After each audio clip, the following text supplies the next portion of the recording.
À l'occasion des États généraux du cloud qui sont organisés par Eurocloud France et qui s'inscrivent dans le cadre de la Cloud Week Paris, pour laquelle Informatique News est partenaire, nous avons le plaisir aujourd'hui de recevoir Olivier Melvig, qui est directeur technique de Juniper France. Olivier Melvig, bonjour. Bonjour. Alors, il se trouve que Juniper a sorti une enquête très récemment qui a été faite conjointement avec le cabinet EPAC, donc Pierre Audouin Consultant, sur le cloud et plus particulièrement le cloud hybride. Donc on connaît toutes ces notions. Il y a eu le cloud public, il y a eu le cloud privé, il y a le cloud hybride qui est censé faire la synthèse des œufs.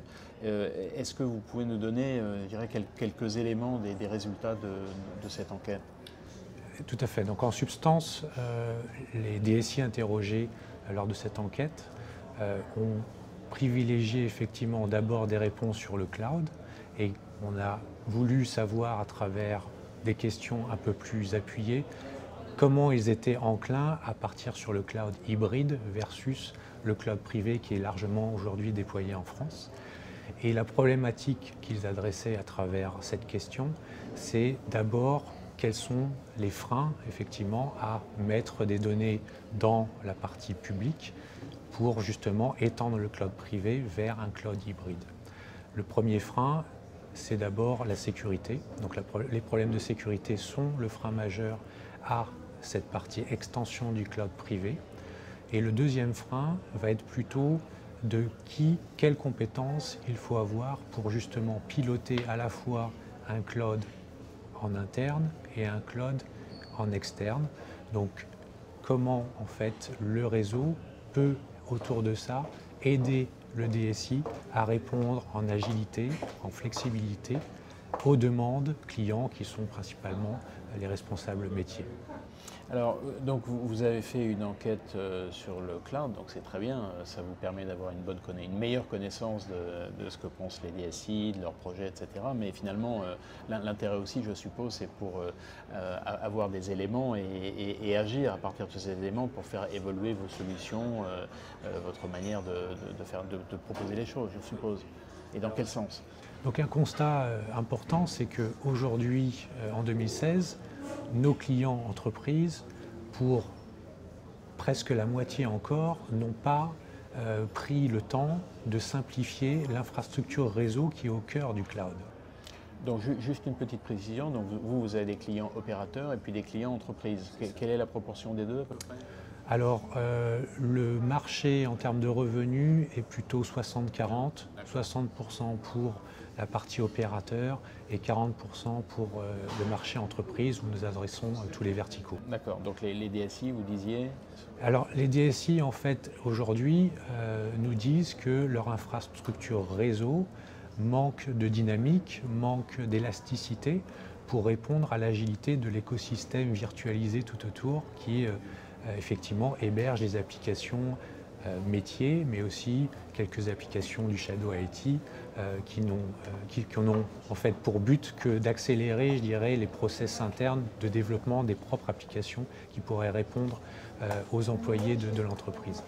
Donc cette infrastructure réseau obsolète est une partie que Juniper adresse à travers en fait des techniques de simplification, d'automatisation de la couche réseau pour essayer d'aplatir cette couche traditionnelle de réseau qui était accès, agrégation, cœur, en une couche simplement d'accès matriciel qui épouse totalement aujourd'hui les flux horizontaux que font les nouvelles applications dans ces serveurs virtualisés.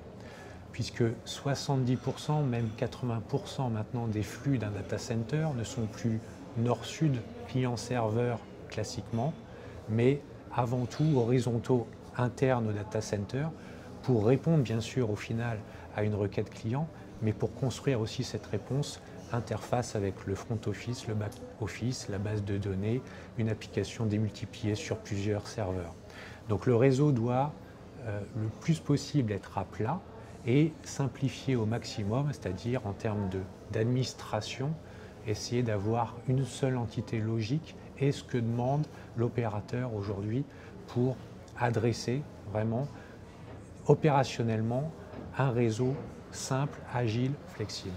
Alors, dans cette évolution, quels sont les points critiques qui sont encore à résoudre? Est-ce que, on vient de le voir, hein, le réseau n'est pas encore adapté pour cette stratégie cloud, donc il y a un certain nombre d'étapes à franchir, il y a des points critiques à résoudre. Quels sont les différents éléments qu'il faut prendre en compte? Alors la première étape, c'est effectivement l'obsolescence de ces équipements qui, en termes déjà de densité de port, de bande passante et donc de performance, doivent être associés aux besoins des applications métiers, aux besoins des applications internes au data center, mais aussi externes, donc multi-sites. Donc il faut pouvoir gérer à la fois un réseau local qui puisse être étendu du point de vue extérieur. Donc, pour le cloud hybride, c'est essentiel, par exemple, pour avoir effectivement un seul et même réseau qui appuie et qui est la base en fait de ces applications de l'entreprise, à la fois sur le monde extérieur, pour gérer la mobilité par exemple de ses employés, versus les applications internes de l'entreprise que ces employés doivent atteindre dans le data center privé ou hébergé de l'entreprise. Donc, première étape, c'est effectivement de regarder l'obsolescence de ces équipements et de trouver les meilleurs équipements qui soient capables d'avoir une intelligence distribuée pour adresser effectivement ces demandes de performance, mais aussi être capable, à travers cette solution de virtualisation et de notion de fabrique, on appelle ça dans notre jargon, c'est-à-dire une matrice plate qui permet en fait de réduire aussi la latence de réponse, puisque comme je vous ai dit, beaucoup de travail en interne se fait avant de faire une réponse client. Donc si ce travail est pénalisé par une latence réseau, vous avez bien sûr une expérience utilisateur beaucoup moins intéressante. Donc si on a réglé ce premier niveau, qu'est-ce qu'il faut faire ensuite? La deuxième étape, c'est ne pas oublier que le cloud, c'est quelque chose qui, dans son sens, n'est pas touchable, enfin, n'a pas de matière. Donc la sécurité de ce qu'il y a effectivement dans le cloud est beaucoup plus problématique.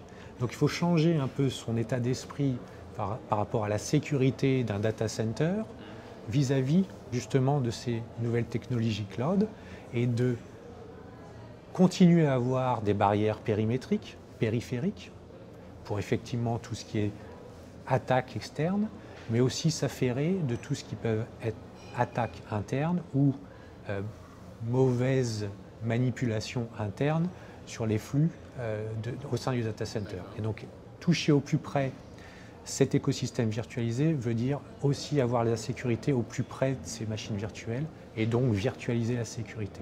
Ce qu'offre Juniper à la fois donc sur le plan physique et virtuel pour pouvoir balancer effectivement ses besoins au sein même d'un data center et entre data center ou entre data center et un Internet.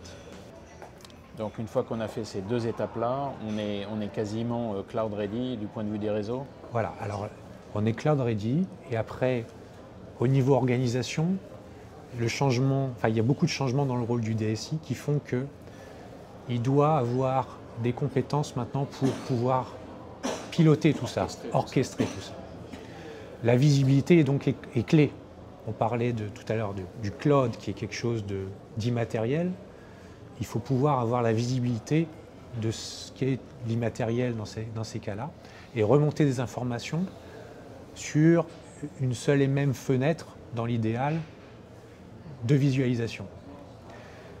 Donc pour faire ça, il y a une étape aussi qu'on voit de plus en plus adressée au niveau des data centers, c'est la partie automatisation des process, automatisation du réseau, pour qu'ils rendent justement le plus simple possible l'orchestration au final de la partie réseau et de l'écosystème de serveurs. Donc on voit ici que finalement le cloud commence à unifier le monde système, le monde réseau qui ne se parlaient jamais. Et au sein des organisations, des sociétés, que ce soit opérateurs ou entreprises, voilà, il y a un facteur humain qu'il faut regarder et le DSI est au centre de tout ça et prend une casquette un petit peu différente et presque même va sur les périmètres un peu techniques et opérationnels qui n'étaient pas forcément ceux. Et alors, pour fixer les idées, si on prend le cas d'une entreprise de taille moyenne grande, on va dire, quel est le temps nécessaire pour mettre en œuvre tout ça? Enfin, pour donner un ordre de grandeur. Je ne sais pas si ça a un sens vraiment, mais juste pour fixer les idées. Alors si on part effectivement de zéro, c'est-à-dire que déjà l'infrastructure réseau est obsolète, Oui. il faut compter, je pense, au moins 1 à 2 ans, donc 12 à 24 mois, pour qu'effectivement on ait un cloud suffisamment fiable, élastique, sécurisé, qui soit orchestrable aussi facilement que effectivement gérer une appli sur son smartphone. Très bien. Bon, on voit quand même que c'est un long chemin. On aura sans doute l'occasion d'en reparler. Olivier Melvic, merci beaucoup. Merci à vous.